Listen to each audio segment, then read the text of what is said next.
penyebab terjadinya gempa bumi adalah pergeseran lempeng bumi. Gempa yang disebabkan akibat pergeseran lempeng bumi dinamakan gempa tektonik. Gempa bumi pada umumnya disebabkan pelepasan energi yang dihasilkan tekanan karena adanya lempeng yang bergerak. Makin besar tekanan yang tidak bisa ditahan oleh pinggiran lempeng, saat itulah gempa bumi terjadi. Gunung api di bumi terbentuk karena kerak bumi terpecah menjadi 17 lempeng tektonik utama yang kaku dan mengambang di atas lapisan mantel lebih panas dan lunak. Oleh karena itu, gunung api sering ditemukan pada batas divergen dan konvergen lempeng tektonik. Gempa bumi juga disebabkan aktivitas gunung api yang disebut sebagai gempa vulkanik. Gempa vulkanik berasal karena adanya aktivitas di kantong magma atau lava panas yang ada di dalam perut gunung api.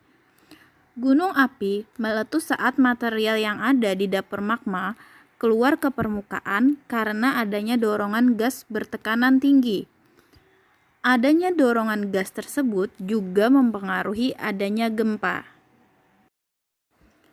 Struktur bumi.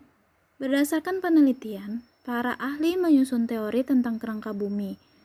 Bumi dibagi menjadi 3 bagian besar, yaitu kerak bumi, crust, selimut bumi, mantel, dan inti bumi, core. Teori lempeng tektonik dikemukakan oleh Dan McKenzie dan Robert Parker pada tahun 1967.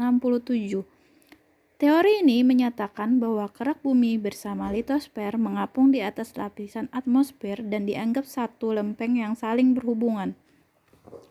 Lempeng tektonik bergerak dengan arah yang berbeda-beda. Gerakan lempeng ini dikelompokkan menjadi pergerakan lempeng saling menjauh, pergerakan lempeng saling mendekat, dan pergerakan lempeng yang mengubah bentuk. Kategori gempa berdasarkan besar magnitudo dan kerusakan yang ditimbulkan.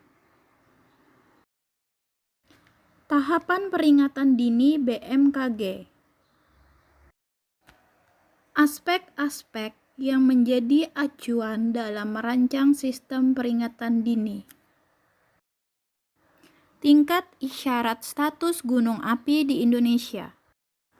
Hampir 70% bagian bumi berwarna biru, sehingga bumi sering dikatakan sebagai planet biru. Warna biru menggambarkan perairan di bumi. Oleh karena itu, dikatakan bahwa bumi diselimuti oleh air yang sering disebut hidrosfer. Hidrosfer berasal dari kata hidros yang berarti air dan sphaera berarti selimut.